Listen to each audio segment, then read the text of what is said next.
With her baby sister beside her and a brass key against her chest, a little girl waited on a cold curb after the only family she had left drove away. Then a millionaire stopped, saw what everyone else ignored, and made one promise that changed everything. Before we get started, I'd love to know where you're watching from today. It never stops amazing me how stories can bring people together from all over the world. Settle in, get comfortable, and let's share this journey together. The temperature had dropped to 11 by the time Marta Ellis turned her key in the laundromat door. The sky was still dark and the parking lot lamps threw thin orange cones onto the sidewalk. Half a block away, a city bus crept past nearly empty, its headlights hazed by cold. She almost missed them. The girl was standing just to the side of the utility entrance, the way a child stands when she has thought carefully about where to be close enough for the light, far enough not to look like a problem. She was small, maybe 6 years old, wearing a woman's brown wool coat that reached well past her knees, a coat made for someone taller, someone gone. She held a bundle against her chest, and the bundle moved. Marta stopped. For a moment, Marta's hand stayed on the cold metal key, her body caught between the door she had come to open and the child who had no business standing outside it in the dark. The girl looked back. There was no panic in her face. What was there instead was harder to read, a lockdown steadiness, the kind that comes from a child who has already decided, long before anyone showed up, that she will manage whatever comes next on her own. The bundle shifted in her arms. Inside the coat, a baby's face appeared briefly and disappeared again. Marta unlocked the door. She held it open, stepped inside, and turned on the lights. She did not say, "Come in." After a moment, the girl followed. Her name was Zaria. Marta would learn that soon. For now, she was a 6-year-old standing in a dead woman's coat with a 6-month-old pressed to her chest and both arms locked around the baby like she was the one wall between Nia and everything outside. Her eyes kept moving to the front window, to the street, to the empty spot where a car had been parked and wasn't anymore. The dryers along the back wall were still warm from the previous evening's last cycle. Marta gestured toward the bench beside them. Zaria moved there and sat. Nia coughed thin, rattling, and without any pause, Zaria's hand began slow circles on the baby's back. "She needs something warm?" Marta asked. Zaria glanced toward the utility sink. "I tried the tap already. It wasn't hot enough." Marta went to the back, heated water, brought out a clean bottle, and set it at the edge of the bench where Zaria could reach it, not handed over. Left there. Zaria picked it up, tested it against the inside of her wrist the way someone older would, and put it to Nia's mouth. Marlene had taught her that on the edge of a hospital bed, turning the lesson into a game because she had no gentler way to prepare her child for a life no child should have had to manage. Marta poured herself coffee and stayed near the folding counter. She wasn't pretending not to watch. What told her how to behave wasn't the coat or the baby or the dark circles under Zaria's eyes. It was the way her free hands stayed deep in the coat pocket, fingers curled around something Marta couldn't see. Whatever it was had been held a long time. It wasn't coming out for anyone. 40 minutes later, the bell above the door rang and Graham Whitmore came in with the cold behind him. He had a garbage bag of wet laundry over one shoulder. A pipe had burst in one of his buildings 2 blocks over, and he'd spent the early morning managing the crew and the tenants. His maintenance supervisor had offered to take the ruined towels and soaked blankets off his hands, but Graham had grabbed the bag himself before thinking better of it. Some mornings, responsibility arrived before pride had time to put on a suit. Now he needed somewhere dry to set the bag down and think. He saw the girls and stopped. Nia coughed again, deeper this time, wetter. Zaria stood and began walking her in small, tight circles, and Marta could see her hands shaking, not from cold, but from the particular exhaustion of someone who has been holding on without relief for hours. Graham took a step forward. Marta looked at him across the room, one quiet shake of her head. He set the bag down, he pulled out a plastic chair and sat, put his phone face down on his knee and kept it there. 10 minutes later, Marta stepped to the back to make a call. When she returned, she crouched near the bench and told Zaria, plain and careful, that she'd called someone from the county whose job was to help kids find safe places to stay. Zaria's weight shifted back onto her heels. "Services," she said. Flat, Hard a person, Marta said. Her name's Andrea. Zaria stood up from the bench and took 2 steps back toward the wall. Her eyes went to Graham, then to the door, then back to Marta.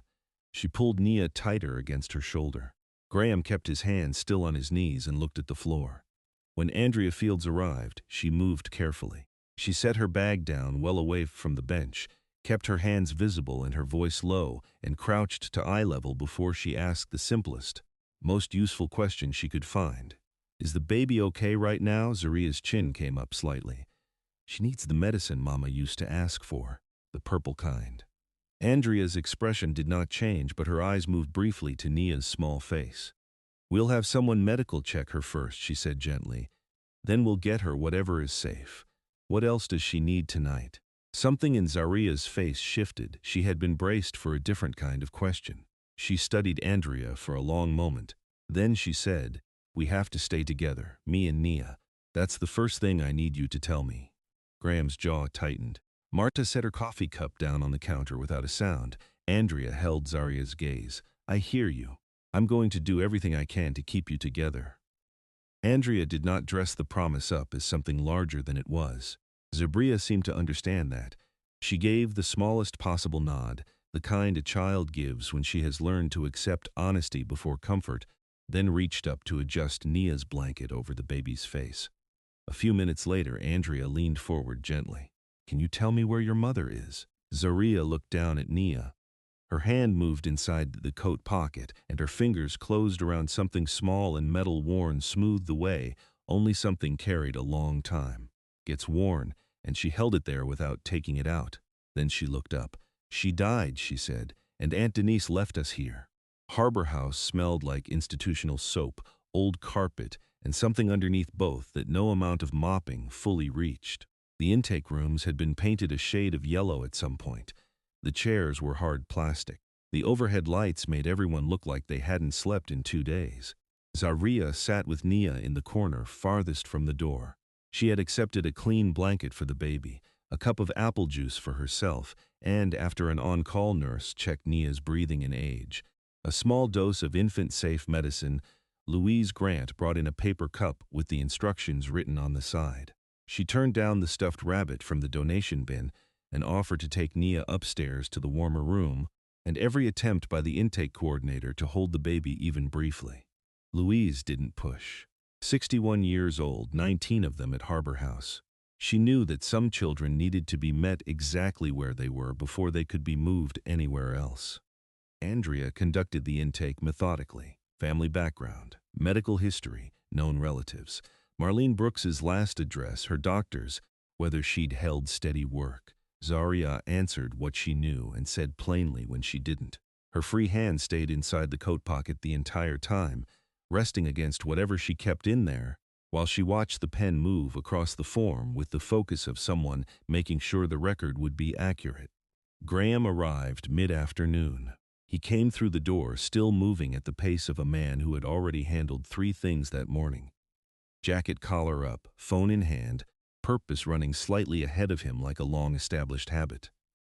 He found Andrea in the hallway and laid out his offer without preamble.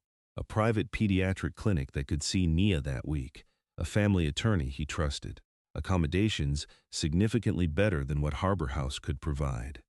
He said it all in a level tone, the tone of a man who understood efficiency and assumed other reasonable people did too. Andrea let him finish. Then she said no. Graham started to respond, and she held up one hand, not unkindly. What you're describing isn't help, she said. It's substitution. These girls are in state care now. There's a process, and the process exists because children need stability and legal protection, not just whoever has the better option this week. She held his gaze. You want to help. You do it the same way everyone else's does. Fill out the forms. Take the classes. Let us evaluate your home. He stood there a moment. Then he took the packet she held out. Louise appeared at the end of the hall, a clipboard under one arm and a bottle of formula in the other. She looked Graham over with the practiced patience of someone who had seen a great many well-meaning people come through that door and watched most of them eventually find reasons to leave. You the one from the laundromat? She asked. Graham Whitmore, Louise Grant. She didn't offer her hand. Let me tell you something about that child in there. She has been the only grown-up in her own life for longer than any 6-year-old should have to be. You come in here acting like the cavalry, she'll read it in 30 seconds flat and she'll close off. She shifted the bottle to her other hand. What she needs is somebody who shows up the same way twice, reliable, predictable, boring even. Can you do boring? Graham looked through the doorway toward the little girl in the corner, then back at Louise. I can learn, he said. Louise's expression said that remained to be seen. He sat at his kitchen table that evening with the packet spread in front of him and a pen. The background check forms were straightforward enough. The household evaluation checklist was not. Several questions asked about his daily schedule, his support network, childcare arrangements during work hours. He had no clean answers for parts of it. He worked through it anyway and left nothing blank. He attended the first foster orientation class the following Tuesday. 8 adults in a county conference room that smelled like stale coffee and dry erase marker. The social worker running the session was young, thorough, and spent a fair amount of time laying out the specific ways that adults with genuine good intentions could still manage to make things worse for children. Graham wrote down more of it than he expected to. He came back for the second session, and everyone after that. During supervised visits, he brought what Louise specified, Nia's formula, the diaper cream she could tolerate, and nothing extra. He sat at a distance from Zaria, kept his voice low. On his third visit, he noticed she had positioned herself so she could see both him and the door without turning her head. He noticed, let the knowledge settle, and kept his body exactly where she could account for it until the visit ended.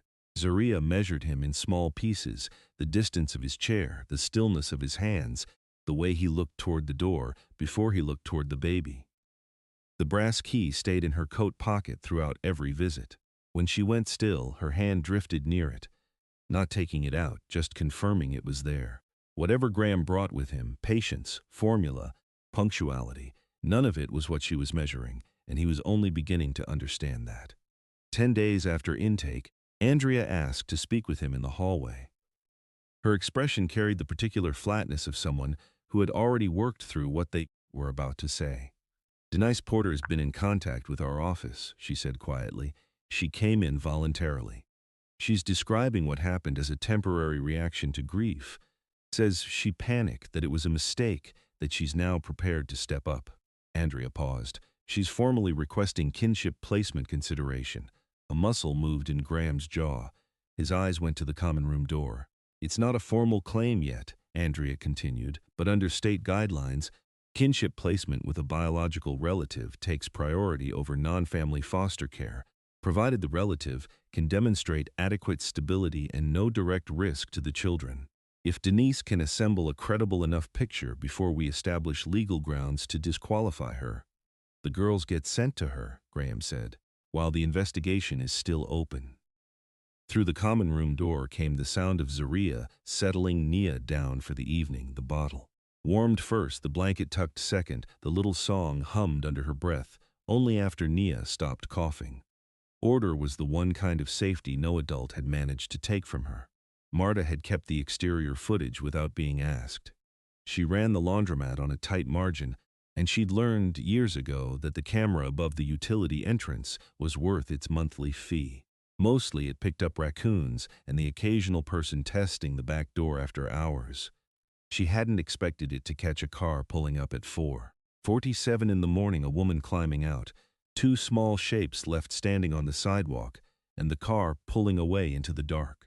She copied the file to a thumb drive and called Andrea that same morning. Andrea watched it twice. The timestamp was clear. The rear plate was partially visible, enough. Denise Porter had described what happened as a terrible, temporary mistake by a grief-stricken aunt who panicked. The footage made that account very hard to sustain. The case wasn't closed, but the ground beneath it had shifted. For the first time, facts were working in the girls' favor instead of against them. Andrea filed the footage, noted where Denise's statement didn't hold up, and called the county's family law unit. She said nothing to Zaria. There was nothing yet solid enough to hand to a 6-year-old. Graham arrived at Harbor House on Thursday during supervised hours.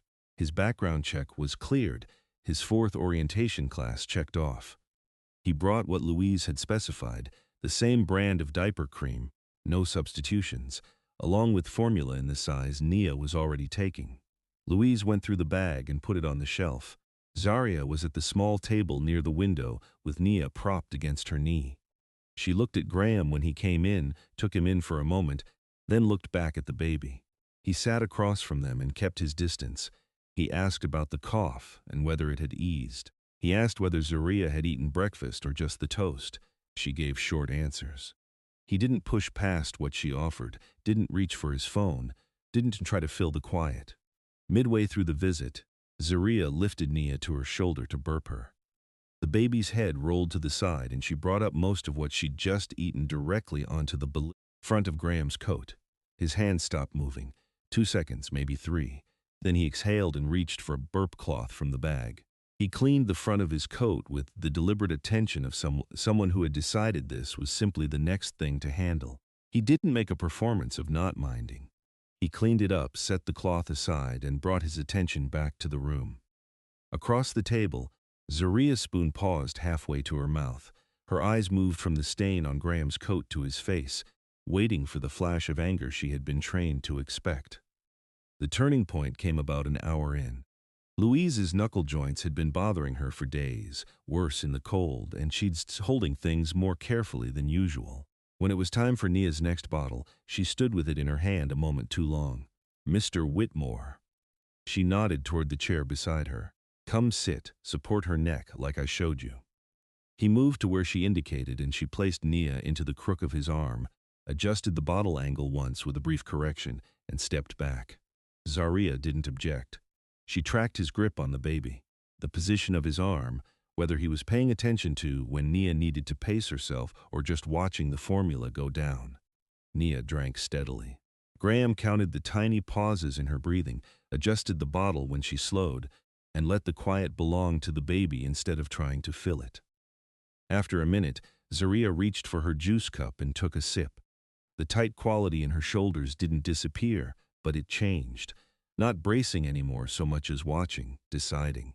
When snack time came and Louise set 2 cups of applesauce on the table, Zaria took hers, then slid a second plastic spoon across to Graham's side of the table. She didn't look up. She picked up her own spoon and ate. He looked at the spoon, then he picked it up. Nobody said anything about it.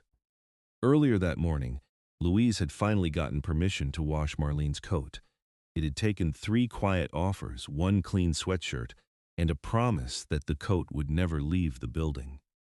Zaria had moved the brass key from the coat pocket into the front pocket of the borrowed sweatshirt herself, then checked for it every few minutes as if the key might disappear simply because the coat was out of sight. Late that afternoon, Louise was in the laundry room going through the clothes that had come in with the girls, washed and dried, ready to be put away. Marlene's old brown coat was in the pile. Louise checked the pockets before folding it away, the habit of 19 years. Both outer pockets were empty. She ran her fingers along the inner lining and felt something near the lower seam, a slight ridge, a thickness tucked into a worn spot in the fabric. She worked it loose, a folded piece of paper, soft at the creases from being opened and refolded many times. She spread it flat on the folding table. It was a receipt from a Milwaukee property management company dated about 18 months back. An address on the north side was printed at the top.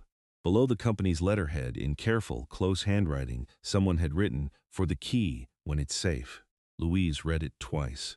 She thought of the brass keys her yaya kept on her body at all times, first in the coat pocket, now in the borrowed sweatshirt, the one she had never once let go of, the one her hand drifted toward whenever the room got too quiet. She folded the receipt back along its creases, slipped it into her apron pocket, and went to find Andrea. Andrea read it in the hallway outside the laundry room.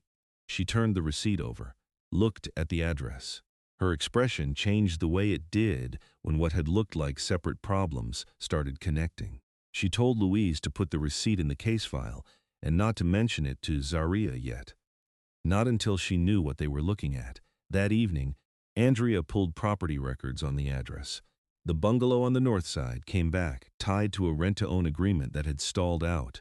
Payments recorded, title never transferred, the deal left unfinished. The name on the original paperwork was Marlene Brooks. Andrea set the printout on her desk and looked at it for a long time before she reached for her phone. The address led to a small bungalow on the north side of Milwaukee, 3 blocks from a bus line and 2 from an elementary school. Brown siding going dull at the edges. A front porch with 1 replaced board that hadn't been painted to match the rest. A detached garage with a broken padlock hanging open on the hasp, the door drifted partway out. Andrea drove past it twice before she parked. A neighbor across the street was scraping ice off a windshield and didn't look up. The property records were incomplete in a way that told a story without stating it. Marlene Brooks had entered a rent-to-own arrangement with a private seller 18 months before her death. She had made 11 payments. The gaps told their own story. 2 missed months during Marlene's hospital stays, 1 partial payment marked accepted, and several receipts that looked less like clean bookkeeping than a tired woman trying to keep a promise alive with whatever she had left. The deal had never been formalized into a deed transfer, and when Marlene died, the paperwork sat in legal gray territory. The seller still held the title, but Marlene's payments had left behind a claim her daughters might be able to raise through her estate. Technically, the house had an owner. Practically, the truth of who had paid for it was waiting for someone brave enough to ask. Marta had lived in Milwaukee her entire life and knew the North Side the way you know a neighborhood you grew up in, by the businesses that changed, names and the ones that didn't. She recognized the seller on the original agreement, a property management company that had reorganized twice in 4 years, each time under a different name but with the same principles. Andrea knew enough to understand what she did not know. Child welfare had brought the girls to her desk, but property law was another world entirely, and she was not going to risk their future on instinct alone. He read through the documents carefully, set them down, and asked one question before offering any opinion. Who benefits from no one having pushed this claim yet? Then he said there was an arguable case. Not strong, not clean, but arguable. The girls, as Marlene's surviving next of kin, might have standing connected to her estate. It depended on documentation, timing, and whether anyone was willing to press it forward. Nobody had been. It became clear why when Andrea cross-referenced the address against county development filings. Calvin Mercer had been assembling properties along a corridor running through that part of the North Side for the better part of 2 years. Distressed houses, lots with disputed titles, parcels where ownership had grown tangled through death, debt, or long neglect. The pattern was patient and deliberate, the kind that only became visible when you pulled back far enough to see the whole shape of what was being assembled. Marlene's bungalow sat near the center of it. Any surviving legal claim tied to her estate, even a contested one, could delay title cleanup at exactly the wrong moment. A child welfare case attached to the address would draw attention to the acquisition pattern. Questions about where those children had come from, what their mother had been trying to own, and why no one had examined the property until now. The simplest way to prevent all of that was to make sure there was no one left to raise the question. Andrea called Graham that afternoon. He came to her office and read through what she'd assembled. When he finished, he set the papers back on the desk. Denise didn't do this on her own, he said. No, someone paid her to leave those girls somewhere they'd disappear into the system long enough for the property question to go cold. Andrea paused, and there's something else. The reason Denise shifted from staying away to pursuing kinship placement, part of that is because of you. Because I got involved. Because you have business interests near that corridor. You've been asking questions about the girls' background. If Denise regains legal proximity to them, they become useful again. Leverage against your conscience and against what you've built publicly. Graham stood. He didn't pace. He picked up the documents, looked at the top page, and set them back down. The attorney's question was still hanging in the room. Who benefits? He had done a redevelopment project 10 years ago. Different neighborhood, same language, distressed parcels, unclear titles, available land, everything legal, everything clean on paper. 12 families had been displaced through it in ways he hadn't examined closely, because examining closely hadn't been required of him. He'd made a donation to a housing nonprofit afterward and moved on. He stood at Andrea's desk understanding. with a clarity that hadn't been available to him before. What moving on had cost the people who hadn't had that option? What do we need to build the case, he said. Documentation, witness statements, financial traces connecting Denise's actions to outside direction. Andrea held his gaze, and we need to move before her preliminary hearing. If Denise regains temporary kinship standing before Mercer's role is established on the record, the girls move to her care while the investigation is still open. The law puts kinship first. That's not a flaw. That's the rule. Her attorney filed last week. We have days, not weeks. Graham picked up his jacket. Before he left, he thought about Zaria at the Harbor House table, her hand inside her coat pocket, fingers closed around a brass key her mother had carried through 18 months of rent payments and a handwritten note tucked into a coat lining. Marlene hadn't been protecting property. She had been building towards something real for her daughters, one payment at a time. And someone had decided that was a problem worth removing. He drove back through the north side. When he reached the bungalow, he pulled to the curb and sat with the engine running. The unmatched porch board, the open padlock, the ordinary, unremarkable house that Marlene Brooks had paid 11 months toward and never gotten to call hers. He looked at it long enough to fix it in his memory. Then he drove on. The restaurant Mercer chose had tables spaced far enough apart that a conversation stayed private without anyone having to work at it. White tablecloths, a leather-bound wine list, the practiced quiet of a room where the staff knew better than to hover. The kind of place where money wasn't announced. It was simply present, the way air is present. Graham arrived on time. Mercer was already seated, water ordered for both of them. Calvin Mercer was 63 and carried himself with the unhurried calm of a man who had learned that patience was its own form of leverage. He spent the first 10 minutes on a waterfront project they'd both been connected to years back. Easy, interested, the kind of conversation that felt relaxed precisely because it was being managed. He asked about Graham's buildings near the North Corridor, with the friendly curiosity of someone who had looked up the answer before sitting down. Then he set his glass down and said, "I understand you've gotten involved with a child welfare situation." The two girls. Graham waited. "It's admirable," Mercer said, and his tone left room for sincerity in a way that was difficult to argue with directly. "The foster classes, the paperwork, that's not nothing." He turned his glass slightly on the tablecloth. "Denise Porter is working with people who want to see this resolved cleanly. She's ready to stabilize the family situation. The girls go back to kinship care, the scrutiny fades. The questions about that neighborhood stop pulling at things that don't need to be pulled at." He looked up. "The complications around your position near the Garfield parcel get considerably simpler when the thread doesn't go anywhere." "You're telling me to walk away," Graham said. "I'm describing an arrangement that works for everyone involved." Mercer's tone didn't shift. "It was built not to. You withdraw from the Garfield position. You stop cooperating with whatever questions the CPS worker is raising about property history. The girls get placed with family, the case closes, everyone moves forward." Those girls were left on a sidewalk at 5 in the morning. A woman in grief made a terrible decision. That happens. Mercer smoothed the edge of his napkin. "You've made decisions too, Graham.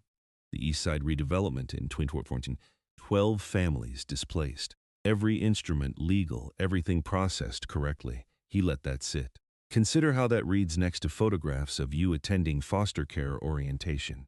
A man carefully rebuilding his public image on top of a record he'd prefer not to have examined too closely." Graham set his napkin beside his plate. He had not touched the food in front of him. "If the situation stays complicated," Mercer said, "I'd have no choice but to provide context to people asking questions." "We're done here," Graham said. He put on his coat and walked out through the quiet of the room into the cold Milwaukee afternoon. He sat in his car for 4 minutes. He watched the clock before he made 2 calls, first to Andrea, then to the housing attorney at the legal aid office.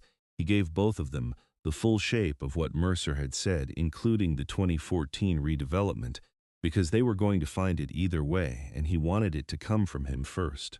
The attorney said the implied offer was worth documenting carefully.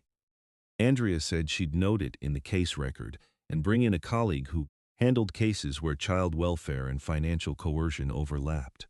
What followed was immediate and unglamorous. A board member he'd known for 11 years called that afternoon to say he was concerned about Graham's judgment. A financing partner on a separate project went unresponsive. 2 days later, a local business newsletter ran an item suggesting a prominent Milwaukee developer had inserted himself into a child welfare matter in ways that raised questions about motivation. His name wasn't in it. The piece was written so it didn't need to be. On Thursday, Graham arrived at Harbor House 40 minutes late. A damage control meeting had run long and he'd cut the time too close. He came into the common room to find Zaria sitting in the corner with Nia on her lap, her face set in the closed expression she wore when she had already reached a conclusion. He sat down across from her. "I was late. I'm sorry."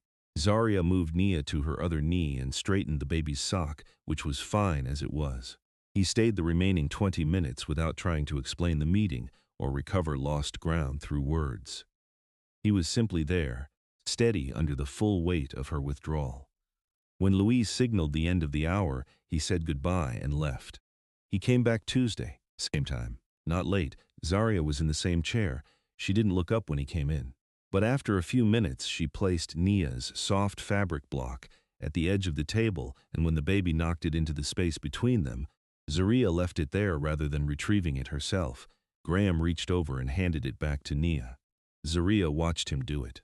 That same evening, Marta was going back through her exterior footage from the days before the girls were found, running the timestamps in reverse, the way she sometimes did when something felt unfinished. She stopped on a frame from 3 days before the abandonment. A car she didn't recognize was parked across from the utility entrance after closing. A woman got out of the passenger side and walked towards someone standing on the sidewalk. A man in a camel coat who had come up from the direction of the corner. An envelope passed between them. The woman was Denise Porter. Marta called Andrea before she turned off the lights. The board vote went against him on a Tuesday. Technically, it was a financing structure for a mixed-use project Graham had been developing for 2 years. 3 months earlier, it would have passed without debate. Now 2 members he had considered reliable sat on their hands. The motion failed by 1 vote, and afterward the room cleared faster than usual. No one lingered. No one offered a word. A week later, his primary financing partner on a separate development sent a carefully constructed email suggesting they pause the relationship pending a review of reputational alignment. It was written by a lawyer. The warmth of 11 years of working together had been edited out of every sentence. The whisper campaign was harder to trace but easy enough to feel. A question raised about motivation. The suggestion, moving through certain circles, that a man who had displaced 12 families in 2014 might be attaching himself to a child welfare case the way some men attach themselves to charitable boards, for the version of themselves it put forward. None of it took him down. All of it drew blood. His public relations advisor came to his office Wednesday morning with the measured posture of someone delivering news expected to be declined. "Step back from the case," she said, quietly. "No statement, no announcement. Reduce your involvement. Let the state handle placement. Make a private donation to a child welfare organization. In 6 months, this doesn't follow you. And the girls are in the system either way. You'd still be contributing." Graham looked at her across the desk. "I'd know what I actually did." She held her hands open on the table. "I understand, but you asked me for an honest read." "I did, thank you." He stood. "I'm staying in." She gathered her things without arguing. She had expected that answer. She gave him the other option because the job required it, and now the job was done. The county home evaluator arrived Friday at 9. She spent 3 hours with a clipboard, checking outlet covers, window latches, and the water heater temperature. She asked about his travel schedule, his support network, and what his plan was for infant care during an overnight trip. She walked through every room with the practiced attention of someone who understood that large houses could be as empty as small ones. 4 days of travel a month minimum per your own filing, she said, standing in the kitchen. "I'm restructuring that." In writing, he sent the documentation to Andrea before the evaluator's car reached the end of the block. At Harbor House, Zaria was not the same child she had been 3 weeks before. The change wasn't dramatic, it was behavioral and specific. She had begun keeping crackers in her coat pocket. Not eating them, keeping them the way someone keeps cab fare. Louise's noticed she'd moved a small stack of diapers from the changing station to a spot behind the cot, and whenever voices dropped in the hallway outside the common room, Zaria's head came up and her free hand found Nia without her eyes leaving the door, the reflex of someone who had learned to feel the floor shift. Before anyone said a word, the supervised visit with Denise was brief, court-required, and conducted with Andrea present. Denise was composed and soft-voiced and said exactly the things a remorseful relative was supposed to say. Zaria sat across from her with Nia on her lap and kept her mouth closed for the duration. After Denise left and the room had settled, Zaria looked over at Andrea. "She took money from a man before she left us," she said. Andrea leaned forward slightly. "Tell me about that." "At the laundromat. Before she drove away. A man came up to the car and she got out and he put something in her hand, an envelope." Zaria shifted Nia to her other arm. "He had a camel coat on. I saw through the window. You were watching from inside the car." "I always watch." It matched Marta's footage frame for frame. Same night, same coat, same exchange. Zaria had been carrying that detail for weeks, holding it in the way she held everything important, close, private, waiting until she decided who had earned it. When Graham arrived an hour later, Louise met him quietly in the hallway and told him what Zaria had shared. He stood with his back to the wall for a moment, one hand flat against it. He went inside and sat across from Zaria. She was feeding Nia and watching the window. After a minute, she moved the baby slightly so Graham could see Nia's face. He looked at the baby and stayed where he was. They sat together for most of the hour. Zaria asked twice, once whether he knew what formula they used for babies who spit up more than normal, and once whether it was usual for a baby to stare at a ceiling fan as long as Nia had that morning. He answered both questions. He didn't tell her that what she'd said to Andrea had just changed the shape of the case. He didn't call what she'd done brave. He was simply there, the same way he'd been there the Tuesday before and the Thursday before that, until Louise came to the doorway and the hour was done. That evening, Andrea called him from her car. "The evidence is pulling together," she said. "Marta's footage, Zaria's account, the financial traces around Mercer's network. If what we have holds, I may be able to move on temporary foster placement sooner than I originally told you." Graham pulled over to the curb, "But Mercer's attorney filed 2 motions this afternoon," she continued. "He's going to push hard before we can lock this down. You need to be ready for it to get worse before it gets better." Andrea approved the temporary placement on a Thursday. No ceremony, just the next careful step in a process that had not moved quickly and was not going to start now. Graham had cleared the home evaluation on the second review, filed his restructured travel schedule, finished all 8 orientation sessions. Denise's kinship claim had been suspended pending the investigation's outcome. All of it together had moved things one position forward, temporary, supervised, the permanent hearing still ahead. The afternoon before the move, Louise went through her list with Graham the way she had done for 19 years before children left Harbor House. Nightlight in the hallway, low and warm. Baby supplies at counter height, kid-sized bowl and cup on the lowest shelf so Zaria could reach them herself. A basket by the couch for the blanket and the soft block. Not a nursery arrangement upstairs behind a door that closed. "She needs to be able to see the whole room from wherever she's sitting," Louise said. "Don't ask her to go somewhere she can't see out of." Everything was in place before they arrived. His house was clean and spacious and carried the quiet of a place lived in by one person for a long time. Good furniture, tall windows, nothing soft except what Louise had put on the list. Zaria stood in the entryway when they came through the door and looked at the rooms with the same measuring attention she brought to everything, cataloging, deciding what things meant before committing to any of them. She asked where the exits were. Graham walked her through all 3. She asked if the smoke alarm worked. He got the step stool from the kitchen and tested it right there in the hallway while she watched. That night, after she settled Nia, she came and stood in the kitchen doorway. "If something in this house breaks," she said, her eyes on the middle distance, "does it get thrown out?" Graham set down what he was holding. "No, not in this house." She looked at him briefly. "What about babies that cry at night?" "Babies are supposed to cry at night." She went back to the room. Graham stood at the counter for a moment after she left, both palms flat on the edge of it. She did not relax into the house. She studied it. Each morning she tracked what had shifted overnight and what hadn't. Her coat pocket still held crackers. Graham spotted them once and left it alone. The brass key stayed on her person at all times, even indoors. The storm came on the 6th night. Rain first, then sleet against the windows, the kind that made the panes rattle in their frames. Zaria had been quieter than usual at dinner, eating without her usual questions, putting Nia down early and not coming back out. Andrea had left a voicemail at 7. Graham listened to it in the kitchen with the door open, not knowing Zaria was in the hallway.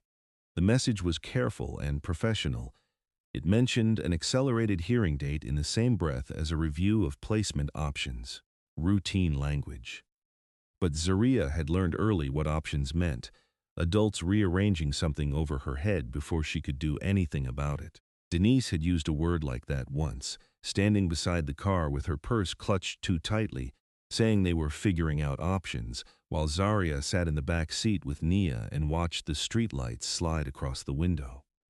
By morning, options had meant being left outside a laundromat in the dark. He found her in the mudroom at 4:15. She had Nia in the snowsuit and her own extra layer, a grocery bag of diapers over one arm and the brass key in her free hand. She was standing at the mudroom door, not touching the knob yet, just close. Her jaw set in the way it got when a decision had already been made, and she was working out the next move. Graham stayed in the kitchen doorway. He lowered himself to one knee at a distance that left the door squarely within her reach, hands open at his sides. "She's cold," he said. Not an accusation, a fact. He stood, got Nia's blanket from the basket in the next room, and set it on the mudroom bench within Zaria's reach. Then he came back and crouched down again. He reached past her and turned the deadbolt. The small click moved through the quiet house. Zaria looked at the door, then at him. "You can go if you need to," he said, keeping his voice level. "I won't stop you, but I want you to know something first." He held her gaze. "You don't have to run to prove you love your sister. Nia already knows." Sleet tapped against the window above the utility shelf. Zaria's hand rose to the back of Nia's head, the same reflex Marta had seen that first. Morning in the laundromat, automatic and fierce. Her boots stayed planted on the mudroom tile. After a while, she reached into the grocery bag and took out the bottle she'd packed. She held it out to him. Her face was steady and deliberate. "She needs it warm," Zaria said. Graham took it to the kitchen and warmed it the way Louise had shown him, testing it against his wrist before he came back. Zaria had moved to the bench and was rocking Nia in small, even increments, the blanket pulled up around the baby's shoulders. She took the bottle back and fed her. The storm shifted outside. After several minutes, without looking up, Zaria reached into her coat pocket. She took out the brass key and held it level between them on her open palm, worn smooth, warm from being kept, small and exact. She said what her mother used to say, "Someday home." Graham lowered his eyes to the key, but he did not reach for it. Some things were not offered to be taken. Some things were offered so someone else could finally understand what they had cost. "Yeah," he said softly. Zaria closed her fingers around the key again and leaned back against the wall. The storm eased by degrees. When Nia dropped off, Zaria's own breathing slowed and her eyes closed. Graham sat on the mudroom floor with his back against the washing machine until he was sure they were both fully asleep. Then he lifted a blanket from the shelf and draped it over Zaria's shoulders without waking her. In the morning, Andrea called before 7. By the time the final hearing arrived in early spring, the temporary placement had become a record no one could easily dismiss. There were school notes, pediatric appointments, home visit reports, and page after page showing the same quiet fact. Graham had not rescued the girls for a day. He had stayed. The hearing lasted 4 hours. No one shouted. No one broke down on the witness stand. The truth arrived the way truth often does in court, through timestamps, bank records, tired voices, and papers passed from one hand to another. Marta's footage went in first. One clip from 4:47 in the morning showing Denise leaving 2 small children outside the utility entrance, and another from 3 days earlier showing her accept an envelope from a man later connected to Mercer's network.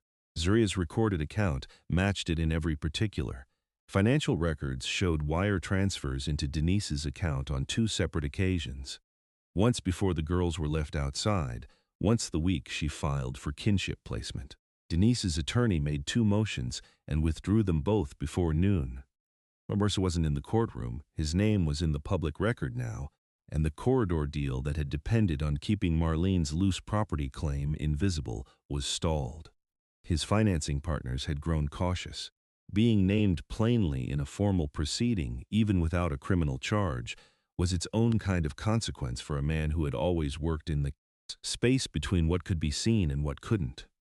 At 2:17, the judge approved Graham's petition for permanent guardianship and pre-adoptive placement, making clear that the remaining adoption steps would move forward under court supervision. She noted the completed training, the cleared home evaluation, the documented care record, the unbroken presence through the placement period. She signed the order and moved to the next matter on her docket. It was not the end of every form, every review, or every hard morning still ahead. But it was the end of the question that had followed Zaria from the sidewalk to Harbor House to Graham's mudroom, whether she and Nia could be taken away from the only safe place that had kept choosing them. Graham sat for a moment after the room began to clear. Andrea touched his shoulder briefly as she passed and kept moving. He folded the paperwork and put it inside his coat. No one suggested a restaurant. A place with white napkins and polished glasses would have made the day feel too clean, too far from where it had begun. Marta had baked chicken and potato wedges since morning and set up the folding table near the front window where the afternoon light came in flat and warm. The store-bought cake, chocolate with white frosting and small yellow flowers nobody had asked for, was already cut into uneven slices. Louise arrived with extra napkins and a firm opinion about the sparkling juice Marta had bought. Andrea came straight from the courthouse in her work clothes. The laundromat smelled like warm laundry and chicken. The machines were running. Nobody turned them off for the occasion. Zaria sat in the chair nearest the dryers with Nia on her lap. Her shoulders had changed, still careful, no longer braced. Her hand wasn't in her coat pocket. She was watching the room the way she always did, but what she was measuring had changed. Louise cut the cake without asking what size piece Zaria wanted. Zaria gave Nia the tip of her finger with a small edge of frosting and watched the baby move through 4 expressions in 2 seconds.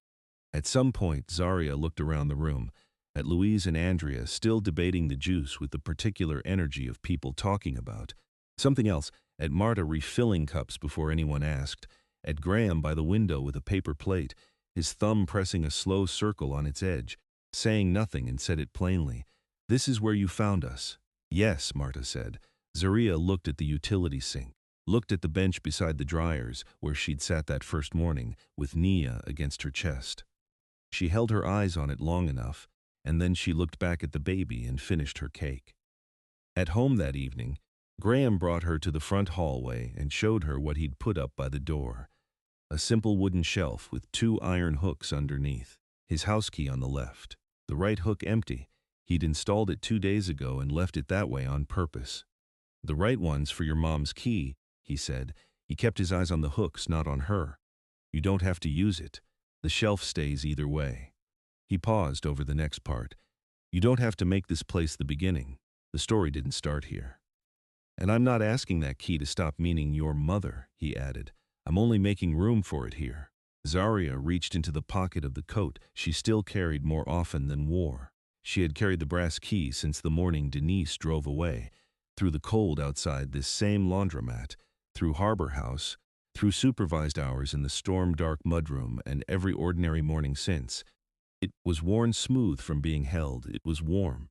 She reached up and hung it on the right hook. The small sound it made, metal settling against iron, moved through the hallway. For the first time, the key was not hidden in a pocket guarded by a child's fist, or carried like proof that something had once belonged to them. It was hanging in the open, beside another key, in a house where nobody asked her to let go before she was ready. Graham looked at the 2 keys side by side, different weight, different age, the same wall. "Okay," Zaria said. The weeks that followed were not quiet. They were full. Nia woke some nights with the kind of crying that needed a full feed and 20 minutes of walking before it settled. Graham learned the right pace, the right angle, the low, steady sound she needed. He told his assistant once, clearly, that school pickup was not something anyone else would handle. Zaria still startled when plans changed. An unfamiliar car in the driveway, voices dropping low in another room.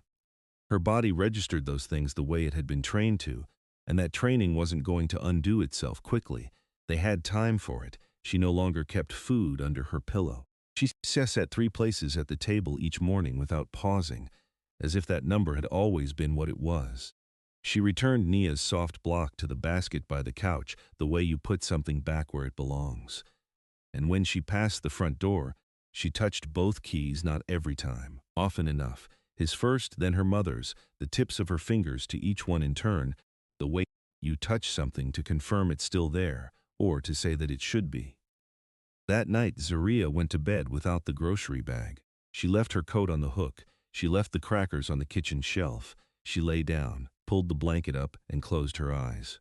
She slept.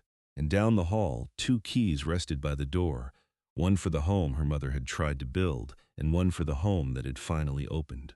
And that's where our story comes to an end. Just a reminder, this story is fictional and created for entertainment, but I think the feeling behind it is very real. Sometimes family isn't only the people we're born to. Sometimes it's the people who show up, stay, protect, and choose love when walking away would be easier. So tell me, where did this story touch your heart the most? Was it the little girl protecting her baby sister, or the moment the billionaire finally understood what home really means? Share your thoughts in the comments. I'd truly love to read them. And if this story moved you, please give it a like, share it with someone who still believes in kindness, and subscribe for more heartfelt stories like this. You can also watch more inspiring videos on the end screen or in our playlist. Thank you for spending this time with us. Stay warm, stay kind, and I'll see you in the next story.